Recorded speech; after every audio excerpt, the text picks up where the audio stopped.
The first frost had not yet reached the far edges of Carbon County, but the cold had already begun its crawl down from the mountains. By late October, the aspens had turned pale and brittle, and the air held that biting stillness that made dogs whimper in their sleep and windmill blades creak like dying things. Gabe Callan didn't notice the cold much anymore, not because he'd grown used to it, but because it no longer had any place to reach him. At 44, he lived alone in what had once been a freight wagon, then a field infirmary during the war, then a border shelter for Cheyenne scouts, and now, finally, his home, if a man like him could still claim such a word. The wagon stood crooked among rusted farm tools and a half-collapsed shed, surrounded by nothing but cracked earth, low hills, and crows that flew in low, black arcs across the sky like letters in a forgotten language. No one came that far north unless they were running from something or owed money to someone worse than death. Gabe didn't run and owed nothing. He hunted quietly in the valleys, traded skins and jerky with the Lakota widow on the eastern edge of the pass, and repaired the barbed fences of the nearby ghost farms whenever the wind tore them down. He didn't speak unless he had to, didn't drink unless his hands shook from the cold or from dreams, and though he kept a small pistol loaded and hidden under his cot, he hadn't used it in 5 years. Not since the man with the red vest and silver tooth came looking for a bounty and left with a shattered kneecap and a trail of blood leading into the ravine. People in the closest town, Hartley Ridge, population barely 35 when the weather was good, called Gabe a watchman. Not because he watched over anyone, but because he saw everything. They told stories about him, that he once slit a man's throat with a broken spur, that he'd spoken Comanche fluently until he got part of his tongue cut out, that he slept with one eye open and one eye buried in a box beneath his floorboards. Gabe didn't care. The more people feared him, the fewer tried to involve him in their petty lives. He'd been involved before. He'd buried a woman on a hillside 6 years ago, her name worn off the stone from cheap carving and cruel weather. He'd lost a child, too, so small she fit in the palm of his hand, wrapped in cloth, already cold. There was no mourning left in him. Just days, one after another. That's what brought him into town that October. Routine. Tobacco, salt, flint, and axle grease. He always came near closing time when the tavern was loud and the general store near empty, when the preacher was too deep in drink to look at anyone and the blacksmith's dog had curled into the soot. Gabe walked through town like fog, noticed but untouched. But on that particular evening, as he crossed the square, something made him stop mid-stride. Not a sound, not a voice, just an interruption in the landscape. A cage. Not a proper one, but a makeshift prison built from a pig pen's frame and chicken wire, set atop a buckboard wagon, muddy wheels sunk half a foot into the ground. Inside the cage were two shapes. A teenage girl, no more than 16, barefoot and blank-faced, and a baby wrapped in a torn petticoat, mewling faintly like a calf in the final stages of thirst. The woman who stood beside the wagon was the kind who had once been beautiful in the way a knife is. Sharp, dangerous, meant to cut. But now her hair was slick with oil, her mouth rimmed with spit, and her hands gripped a bottle of low-grade bourbon like it was a lifeline. She hollered to the bystanders, mostly drifters and ranch hands looking for entertainment. "They're both mine. I swear by the Lord who sees all. I bore her in the back of a hay cart and him in a ditch during a storm. My womb gave up better than my heart ever did. I got no use for either now. They eat, they cry, they smell. I want whiskey, not mouths." Laughter followed. Someone tossed a coin. Another shouted, "You taking silver or bullets, Martha?" The baby began to cry harder, not from fear, but hunger. Slow, drawn-out howls that made the skin crawl. The girl said nothing. She sat perfectly still, one arm around the child, the other resting limp on her knee. Her eyes weren't desperate. They weren't dead either. They were measuring, like she had already counted every way this moment could go wrong, and was just waiting for the final tally. Gabe didn't approach. Not yet. He watched from across the square, hand still resting on the sack of nails in his coat. He didn't know the girl, didn't know the boy, but something itched in the center of his chest. An old reflex, maybe, or a wound that had never quite healed. The crowd started to thin. The woman began yelling again, voice slurring, "I'll take one jug, just one. Hell, I'll even throw in the name of the Father if that helps sweeten the pot." No one replied. The show was over. Folks had gotten their sick amusement and were moving on. The girl didn't. She kept her gaze level, not pleading, not performing, just holding. And when Gabe turned to leave, she did something unexpected.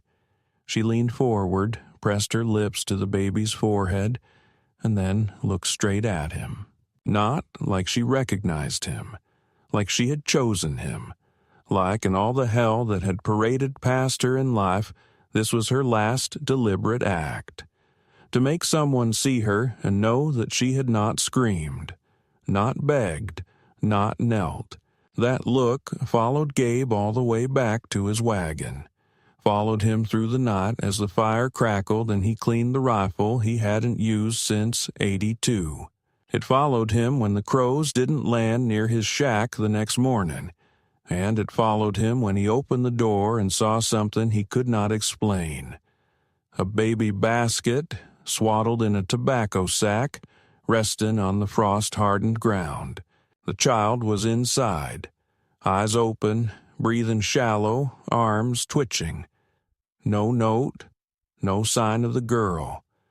Only a bloodied handkerchief tied to the basket's side, and on the ground next to it, his own knife, the one that had been missing for months, clean, placed, and somehow waiting. By the time Gabe brought the infant inside, the frost had begun to climb the windows like fingers from another world. He wrapped the child in a wool shirt and placed him near the stove, where the warmth bled slow from iron. The baby, thin, with a red mark curling like a question down his left cheek, barely stirred.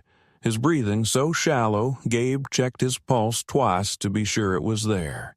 He'd seen children die quieter than rabbits, especially when they stopped hoping anyone would answer their cries. Gabe had no milk, no woman's hand to settle him, no cradle, no soft words, only boiled water, bits of jerky softened with spit, and silence. But the boy took to it, swallowed what was given, then slept with a stillness that reminded Gabe of too many winter mornings on too many battlefields. The girl, however, was gone. For a moment, Gabe believed she had abandoned the child, dropped the basket like a stone, run off into the night, preferring open hunger to the weight of another stranger's favor. But then he noticed the thread of blood across the porch rail, thin, deliberate, as if someone had wiped a blade. He stepped outside. The air was cold enough to sting the lungs. The tracks weren't hard to follow, not in snow this dry. They led north toward the old ravine, where wolves had been spotted 2 nights before. He moved quickly, not from panic but purpose, and still he found her first. She was crouched behind a fallen cedar, her hands smeared with dirt, eyes wide but not wild. Next to her, face down and groaning, lay a man, one of the drifters from Hartley Ridge. His shoulder was torn open, blood leaking into the earth. Gabe didn't ask questions. The girl didn't offer answers. She stood when she saw him, slowly, one hand still gripping a dull, rusted hatchet. Her dress was ripped at the collar.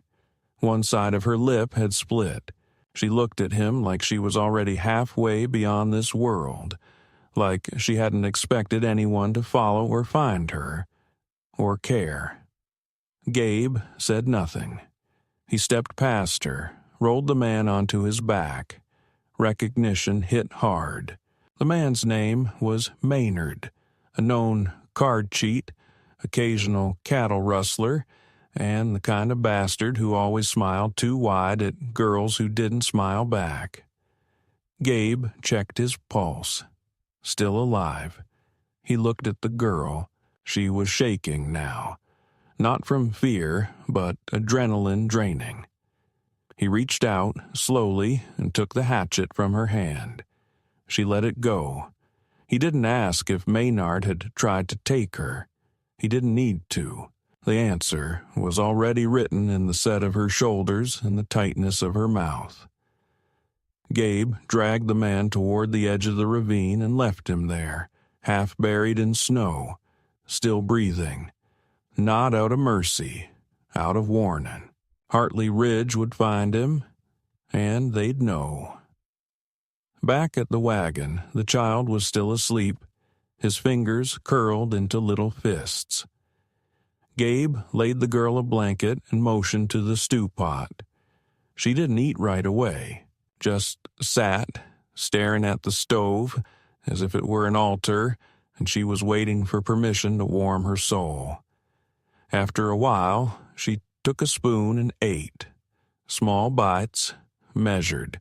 When she finished, she stood without prompting, fetched water from the barrel, and washed the bowl herself. Then she sat back down and waited. Gabe watched her, wondering who had taught her to do that. Act like a servant, invisible, useful, silent. It wasn't submission. It was defense. She had learned how to make herself unthreatening because unthreatening girls were less likely to be punished. He'd seen it before. Later, as the wind howled against the wagon's wooden ribs and the fire settled into deep red embers, she pulled a small cloth from her coat, a square torn from someone else's shirt, and unwrapped it.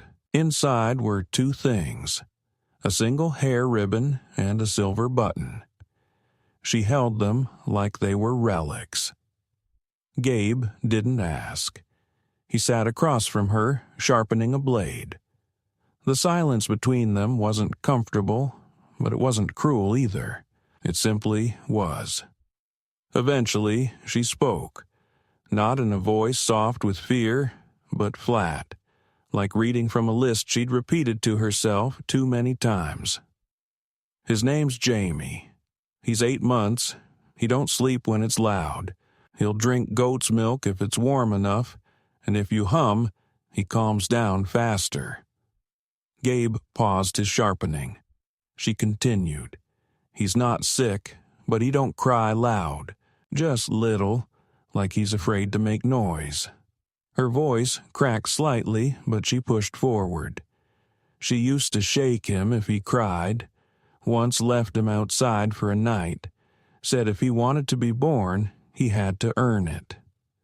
Gabe exhaled through his nose. Words wouldn't help here. Instead, he nodded once, put down the blade, and stood. He pulled a saddle blanket from the chest and handed it to her. Then, as she sat wrapping it around her shoulders, he said quietly, "You got a name?" She looked at him for a long time, the kind of long that most people flinch under. Then she whispered, "Sarah," Just that. No last name, no explanation. Gabe didn't push. He only nodded and repeated, "Sarah." It felt like the first stone in a foundation neither of them had planned to build. The next day, word spread in town that Maynard had been found, alive, half frozen, and raving. He told a wild story about a girl, a child, a scarred man with a crow on his shoulder who didn't blink. Most folks rolled their eyes. Others narrowed theirs. The sheriff asked a few questions, but not loudly. Nobody wanted trouble with the man in the wagon, especially not when trouble had teeth. But trouble came anyway. 3 nights later, Gabe returned from the ridge with rabbit meat and found the wagon door open, the fire low. Inside, Sarah stood with a shotgun pointed at the floor, her hands shaking. In front of her, a man sat bound to the table leg with rope from Gabe's tack. His face was bruised. A knife lay on the floor beside him. "He came looking," she said. "Said I owed him. Said Jamie ain't mine. Said I was just the one who lived." Her voice didn't rise. It dropped, like ice sinking in spring melt. Gabe didn't ask if it was true. It didn't matter. What mattered was she hadn't run. She hadn't screamed. She'd defended a child with rope and steel and bare hands. Gabe untied the man, dragged him outside, and left him in the dirt with a broken nose and a warning. "Don't come north again." That was the last time anyone tried to take Jamie, but not the last time someone tried to take the truth. Later, as the boy slept and Sarah sat braiding a strip of cloth into a cord, Gabe asked her a question he hadn't meant to ask. Why him? She looked up, confused. Jamie, why keep him? Could have left him. Her hand stilled. She didn't speak for a while. Then, softly, "Because he doesn't know how to leave me, and that means I don't get to leave him." And Gabe, who'd once buried a daughter he never held, understood more in that moment than he could say. That was the night he began building the crib. Not from pine, not from store-bought wood, but from cedar planks he'd saved from the house that burned years ago, the one he never spoke of. Every nail driven into that crib was a reckoning. Every notch was a vow. And when it was done, he placed Jamie inside and saw the boy's hands curl around the edge like roots finding soil. Sarah smiled. For the first time. Not wide, not bright, but real. And that night, they were no longer strangers stitched together by accident. They were something else. Not quite a family, but something close enough to hurt if broken. Winter had not yet clawed fully into the soil, but its fingers had already found the bones of the land. The days were shorter now, sharp-edged with wind that carried the scent of stone and old ash, and nights came in early like a thief returning to the scene of the crime.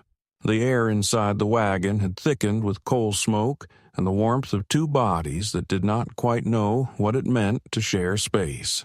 Gabe moved as he always had, deliberate, silent, with the posture of a man who believed walls should not have ears and company should not linger.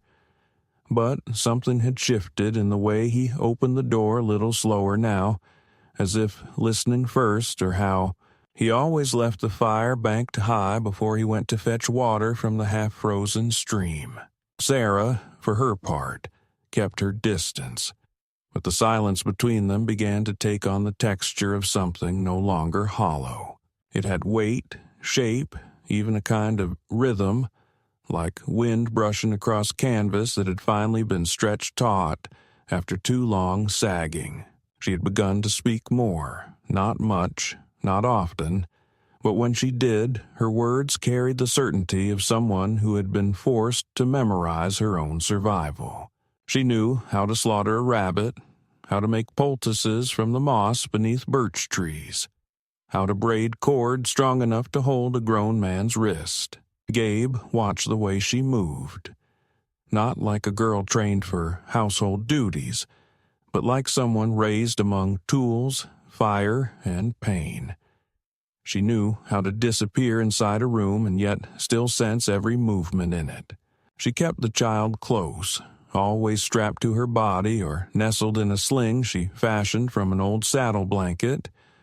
But there were moments when she would set him in the crib Gabe built and stare at him for a long time, as if memorizing him in case she had to leave again. Then came the snow. Not the soft kind that whispered promises, but the thick, punishing kind that made fences vanish and turned roads into white veins of death. Gabe had gone out early to check the traps and was gone longer than usual. When he returned, soaked to the waist and limping slightly from where he'd slipped on a rock, he found Sarah on the roof of the wagon, hammer in hand, patching a leak with tar and hide strips. The baby was inside, asleep, the fire safe. She was alone up there, hair plastered to her forehead, face pale with cold, but jaw set like stone. He didn't ask how she'd climbed up. He didn't ask how she knew where the leak was. He only handed her another nail and held the ladder steady while she worked. That night, something cracked in the silence.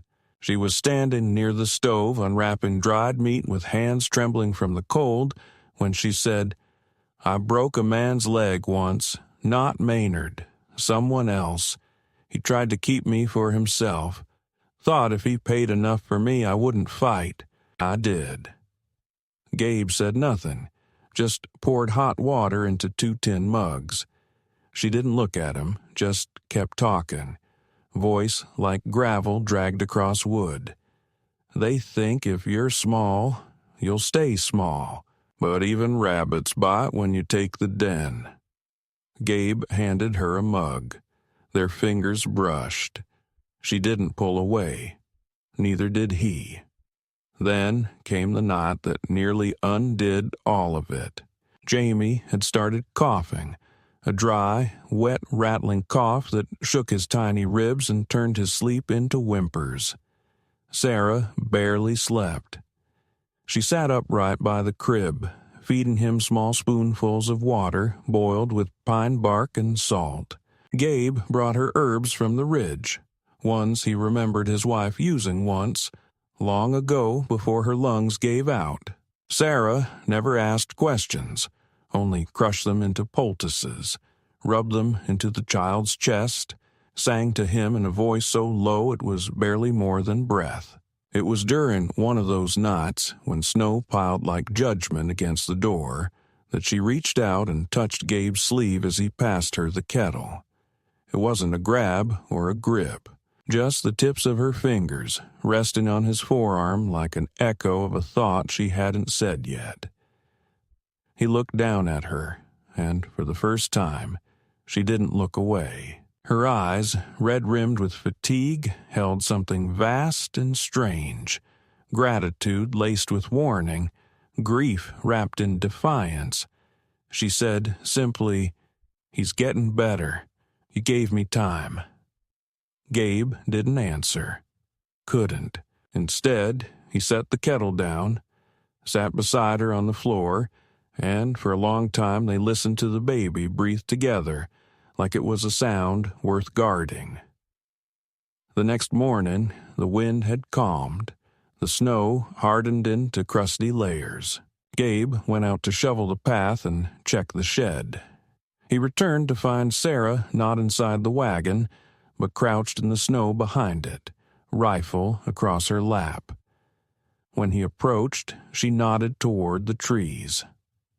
"Riders," she said. "2 of them, maybe 3, too far to see clearly, but not far enough to ignore." Gabe didn't panic. He took the rifle from her hands, checked the chamber, and set it aside. "Inside," he said. "You and the boy." She hesitated. "I can shoot." "I know," he replied. "But you won't be the one they remember if it goes wrong." The riders didn't approach. They lingered at the edge of the trees for half an hour, then vanished back the way they came. Gabe watched them until they disappeared, then spent the rest of the day checking traps with one hand on his revolver. That night, as Sarah stitched a tear in Jamie's swaddle, she said, "They weren't just watching, they were measuring, deciding if we're worth the trouble." Gabe nodded. Let them wonder. But it was clear now that they were not as hidden as they had hoped, and that meant choices would have to be made. The wagon was too small, too fragile for siege. The cabin he'd once lived in had burned, but its stone foundation still stood in the valley. Gabe proposed rebuilding it, not for permanence, but for cover. Sarah agreed, and in the days that followed, they began hauling rock and wood through the snow, carving a shape out of wilderness that might, if they were lucky, become a home.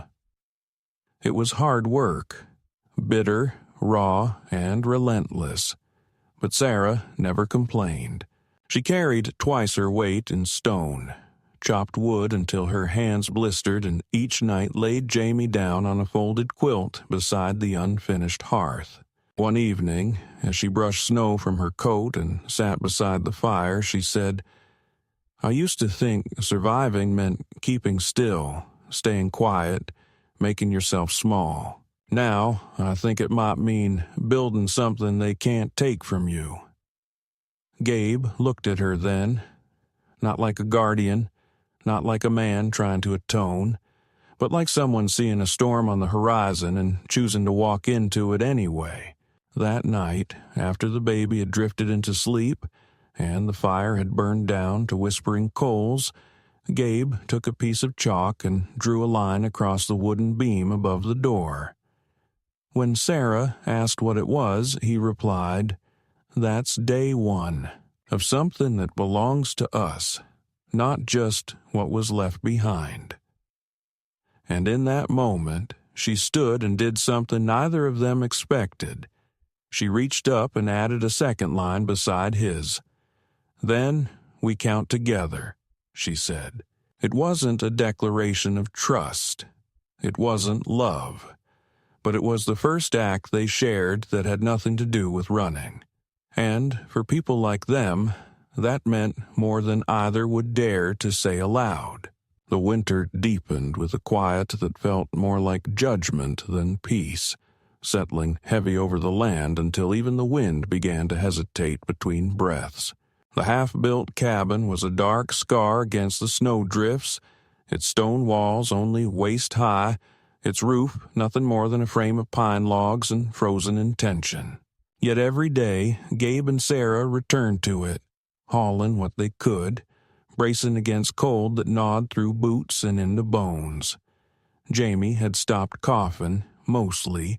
His sleep was fitful still, but he fed better, his cheeks now holding faint traces of color, and he'd begun to reach for things, tiny hands curling with purpose toward the firelight, the folds of Sarah's coat, the edge of Gabe's sleeve. He made no noise while doing it, no coo or cry, just breath and movement, like a spirit testing its hold on a body. Gabe watched him more often now, less with concern and more with a strange, unwelcome tenderness that he kept hidden behind calloused hands and muttered excuses. The boy was not his, had no claim on his blood or legacy, but sometimes when Jamie pressed his face into Gabe's chest, the man stood still a moment too long, as if afraid to move in case the child might vanish like smoke. Then, one evening, the sky shifted in that peculiar way it did only before the worst storms, turning a shade too flat, the air too still, and the silence so complete it felt like the land itself was holding its breath. Gabe noticed first. He paused mid-chop, axe raised over a block of ice-hardened wood, and squinted at the horizon. No movement, no birds, no wind, just a pressure in his ears, like a weight lowering. He dropped the axe without finishing the cut. Inside the wagon, Sarah was boiling cloth and cutting dried roots into strips for tea. Gabe stepped in, said nothing, and began securing shutters, stuffing old rags into the door frame. Sarah didn't ask. She simply turned down the stove, wrapped Jamie tighter in his sling, and pulled on her boots. That was the thing about them now. They didn't need to trade warnings. They knew. But they didn't know it would come so fast. Within the hour, snow began to fall. Not flakes, but hard, sharp grains that stung on contact and hissed as they landed. The temperature dropped fast. The trees began to creak under ice they hadn't borne for decades. And then, just as night swallowed the ridges, came the wind. Not a howl, but a scream, sudden and full-throated, ripping over the land like it was dragging something behind it. The fire in the stove guttered. The wagon groaned. Jamie whimpered and clung to Sarah's chest. Gabe cursed under his breath, pulled on his coat and moved outside, lantern swinging at his side. The shed roof was rattling. He made it halfway before the gusts took the lantern and shattered it against the frozen wall. In the dark, he reached the shed and began tying down what he could. Ropes, pelts, the drying rack. Then came the crack. Not thunder, not a branch, but something deeper. The earth itself trembled. Gabe turned and saw it. The stovepipe, yanked loose by the wind, had crashed backward into the wagon, sparks flying. Flames licked up instantly, dry boards and pitch catching in a second. He ran. Sarah was already outside, Jamie clutched in her arms, hair wild around her face, eyes reflecting fire. Gabe grabbed her elbow, pulled her back as the heat bloomed outward. The wagon groaned, then buckled. It didn't explode. It simply folded, like a memory collapsing under weight. Everything inside, bedding, food stores, tools, the crib, gone. They didn't speak. There was nothing to say. In the burning light, with snow now a blizzard and the wind screaming like a curse, Gabe pointed toward the cabin. No roof, but stone walls. Shelter from wind, if not from cold. They moved fast. Jamie bundled between them, his small body quiet but warm. They reached it just as the wind knocked the last plank of the wagon's frame to the ground. Inside the cabin shell, Gabe lit a small fire from what dry kindling he had buried beneath the floor stones. The smoke stayed low, but it burned.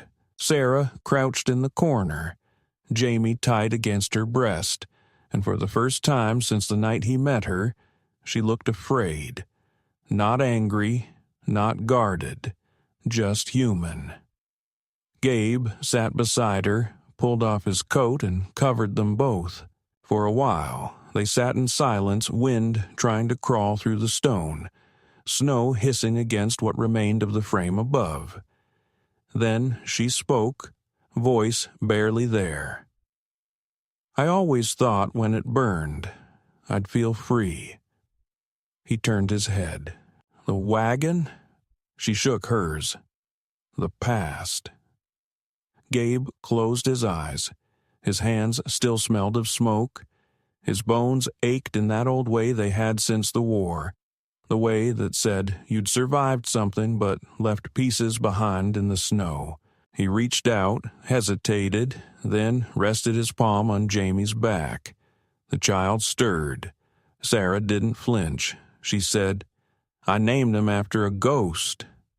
Gabe didn't ask whose. She didn't say. Outside, the wind died just before dawn. Inside, the fire held, barely.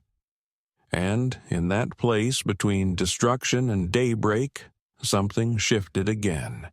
Not loudly, not with declaration, but quietly, the way roots shift beneath frozen soil. Patient, steady, inevitable. They had lost everything they owned, but they hadn't lost each other. Not yet. The days following the fire blurred into a rhythm that felt less like healing and more like survival under new terms. The half-built cabin became their only shelter, roofless but wind-braced, with furs hung from the rafters and tarps pulled across the beams to keep out the snow.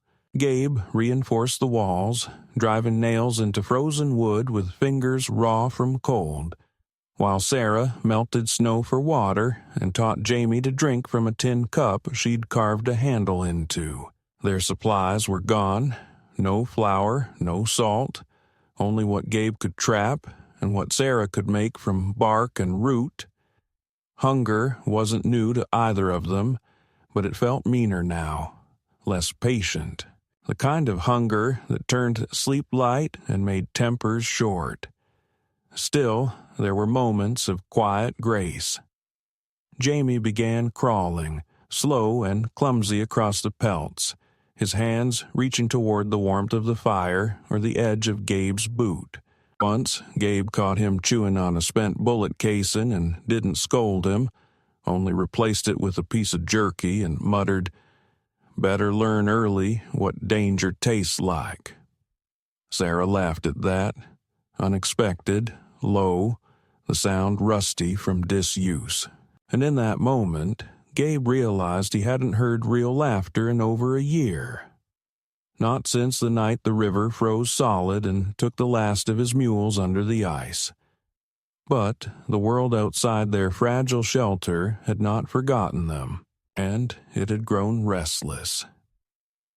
It began with whispers in Hartley Ridge, faint at first, the kind that clung to the corners of taverns and rode on the backs of supply wagons. Maynard, half-healed and twice as angry, had been telling stories again, about the girl with the blade and the baby she claimed wasn't hers, about the man with the dead eyes and crow-dark silence who'd left him to bleed in the snow. People listened, then scoffed, then listened again, because stories, when repeated, become suspicion, and suspicion always needs a scapegoat. By the time spring's first thaw turned the trails into rivers of mud, the rumors had teeth. A preacher's wife claimed she'd seen Sarah in town years before, already showing, though no father had ever come forward. The general store clerk muttered that he'd seen Gabe once hold a baby, like he was weighing a stone. Not like a man should hold a child. The old women near the boarding house recalled how Sarah had been thrown from her mother's home. Her name struck from the family Bible. No one asked why. No one questioned what it cost a girl to be erased like that. They just remembered the gaps and filled them with fear. Then came the preacher himself, one-eyed, white-bearded, with a voice full of verses and vinegar. He rode up the mountain trail on a borrowed mule, Bible in one hand and petition in the other. He found Gabe chopping wood and didn't bother with small talk. "You've taken in a whore and a bastard, Mr. Callan," he said plainly, "and it's a stain this county can't afford." Gabe didn't stop chopping, didn't even look at him. The preacher went on. "Folk are nervous. They say the boy's cursed, that he don't cry, that she don't sleep, that wolves gather near your cabin at dusk." He paused, adjusted the reins. "They want them removed. Sent to the mission, maybe, or back to where she came from. You can stay, of course. No one wants trouble.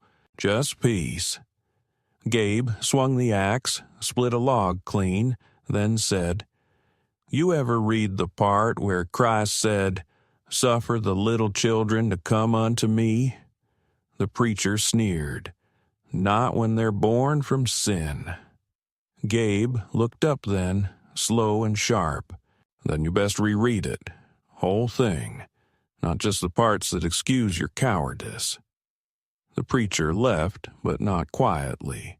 By week's end, a small delegation arrived. 3 men, 2 women, all in Sunday clothes and the kind of grim expressions that always masked self-righteous panic. Sarah saw them first. She was bathing Jamie in a wooden bowl outside, humming softly under her breath, when she caught the flicker of movement beyond the trees.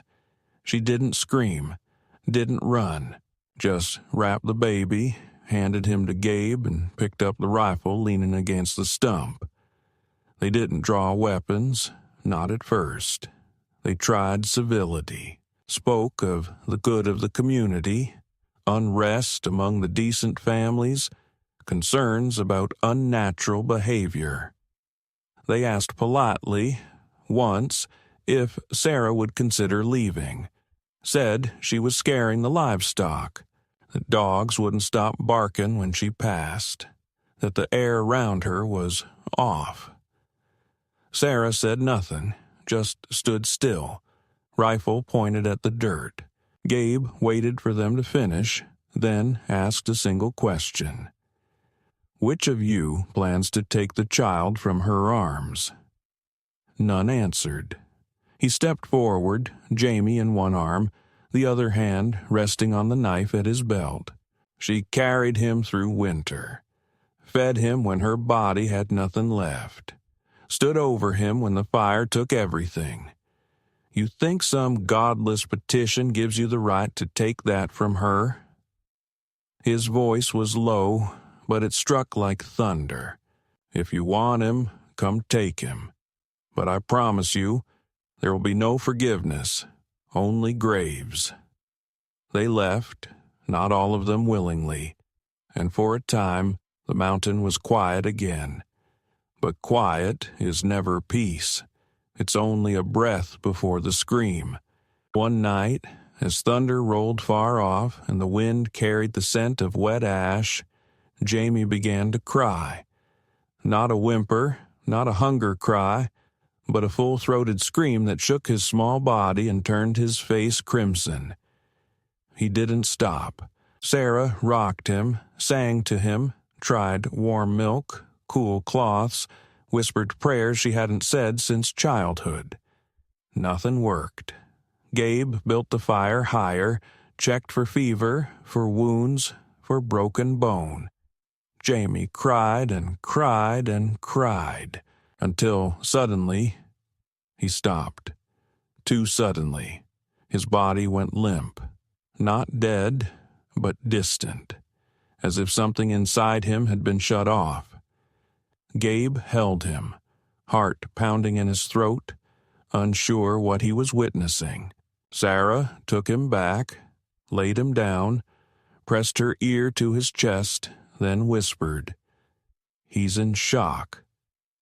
And then, as if struck by some invisible hand, she rose, walked to the back of the cabin, and began pulling stones from the floor. Gabe didn't understand until she uncovered the bundle. Cloth, old, wrapped in waxed paper, tied with twine. Inside was a photograph. A man, strong-jawed, uniformed, with eyes that looked too much like Jamie's, and a name, scrawled in shaking ink on the back. Ben Tillman, July 5th, 1885. Sarah handed it to Gabe and said, "That was his father. He died in a mining collapse in Missouri. They buried his name, said he wasn't fit. My family said I was making it up, said I'd seduced a ghost." She knelt beside Jamie. "He's not cursed. He's grieving someone he never met, like me." Gabe didn't answer.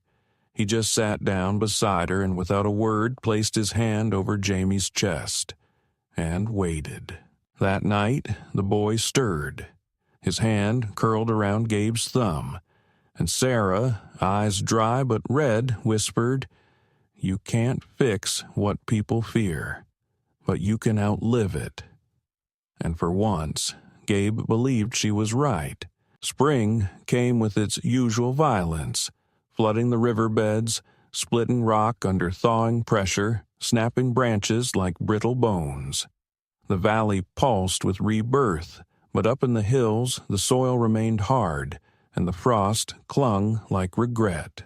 Gabe had built a proper roof over the cabin now, pitched and tarred with beams salvaged from the old mill, and Sarah had planted a line of early potatoes in a trench behind the barn. Jamie, now walking with the steadiness of a colt, wandered in circles around the fire pit, sometimes dragging a stick, sometimes carrying a tin cup like it was treasure. They were building something that looked like life, even if it still carried the scent of ash. But peace, they both knew, was a borrowed thing. It came one morning with hooves on wet stone. Sharp, too many for travelers, too purposeful for merchants. Gabe stood on the porch, rifle already slung across his chest, while the Sarah moved Jamie inside without a word. 4 men rode into the clearing, all in tan coats, spurs clinking, guns loose on their hips. They didn't wear badges, but they had the weight of authority. Self-given, perhaps, but heavy all the same. The lead rider, a thick-set man with a scar across his temple and a star pinned to his vest, dismounted, slow, and approached. "You Gabe Callan?" he asked, voice like gravel soaked in whiskey. Gabe nodded once. The man gestured behind him. "These boys are here under order of territorial justice.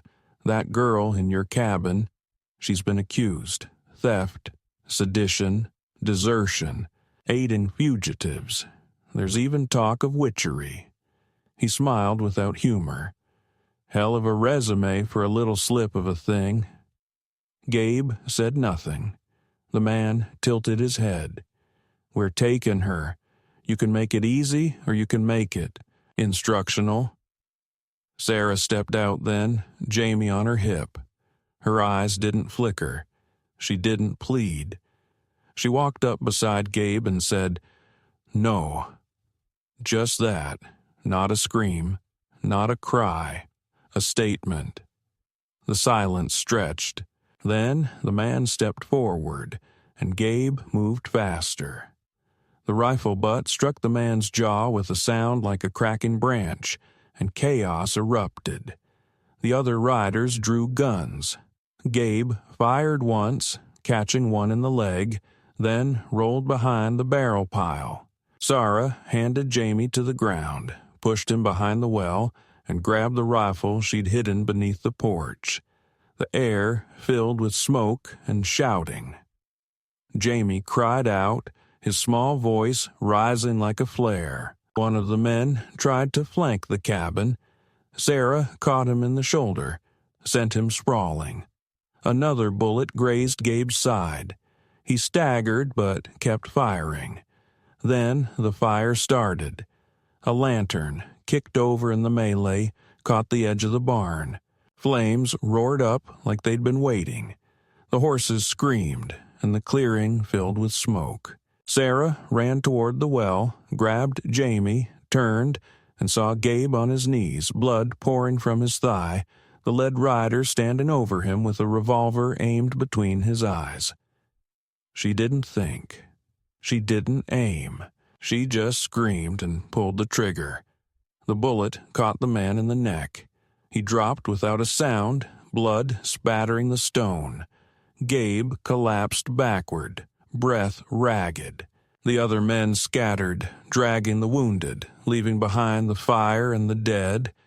Sarah dropped the gun and ran to him. He was conscious, barely, teeth clenched, hand pressed to his thigh where the blood was pumping fast and hot. She tore his belt free, tied it above the wound, pressed cloth into the hole. He didn't speak, just watched her with the same stillness he'd shown when teaching her to read the wind. She whispered, "Stay with me." He blinked once. She repeated it, "Don't leave." Jamie crawled into his lap then, small arms wrapping clumsily around Gabe's ribs. The man let out a sound, a groan or a laugh or maybe something between. Sarah looked at them both and realized there was no one else coming. No doctor, no law, no savior, just them. So she dragged him inside, lit the fire, boiled water, and did what she had to. She sewed the wound with her own hair thread, torn from a comb, and held his hand when the shaking got too bad. Gabe said nothing, didn't cry out, but once, as his fever spiked, he whispered something. Just one word. "Stay." She did. For 3 days she didn't sleep. She fed Jamie with one hand and cooled Gabe's head with the other.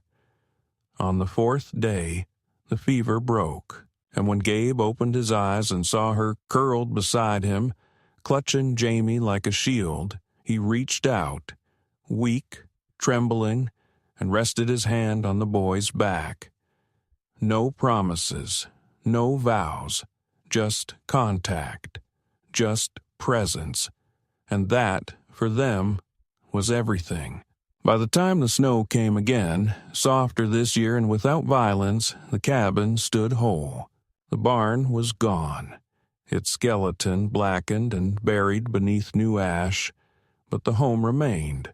Walls repaired, roof shingled with rough wood, windows paned with salvaged glass from a shuttered church Gabe had once helped repair long ago, when he still believed penance could be earned through labor. Now it stood as something else entirely. Not a fortress, not a shrine. Just a place that held warmth through the night and silence that didn't accuse. Gabe moved slower these days, his leg a constant reminder, stiffer when the wind blew cold.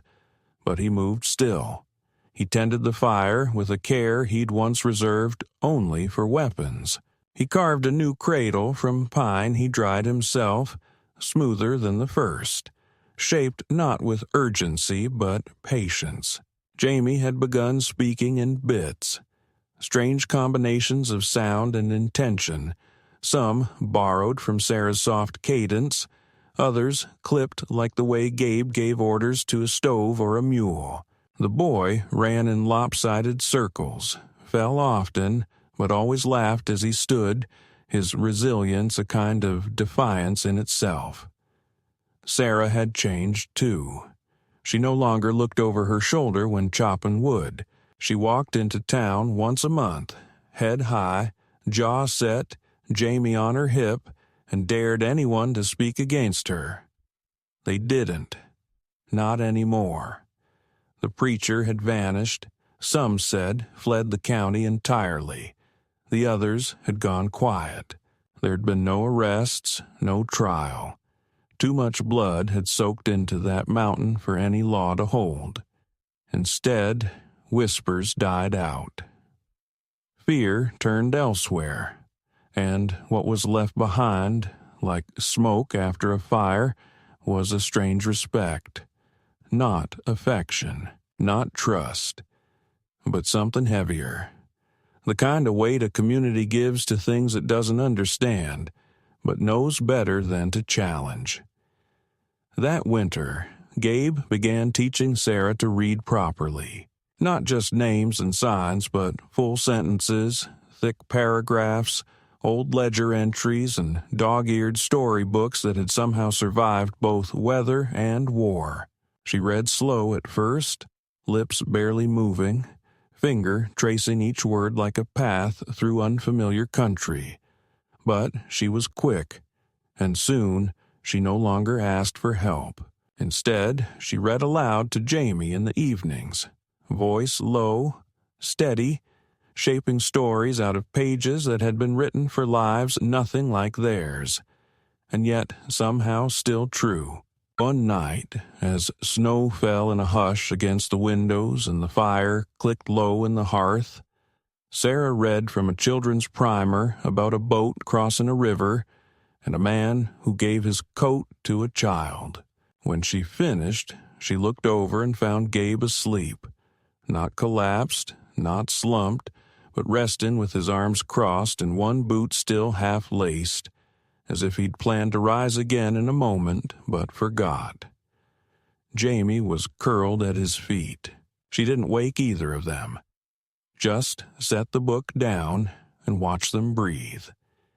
It wasn't a life of joy, but it was one of choosing, and that, for them, meant everything. Later, in early spring, Gabe placed a stone at the edge of the field. No name on it, no date, just a carving. A crow in flight, wings spread, cut deep into granite. When Sarah asked why, he said, "Because not everything needs to be spoken to be remembered." She understood. Years would pass, but the mountain never forgot them. Travelers spoke of a man with a limp and a girl who knew how to shoot better than most men, of a boy who once didn't cry but now sang to goats and named the wind. Some said the cabin had been a fort. Others said it had been a prison. But those who stayed long enough, those who saw the garden Sarah planted and the porch Gabe repaired each spring, told a different story.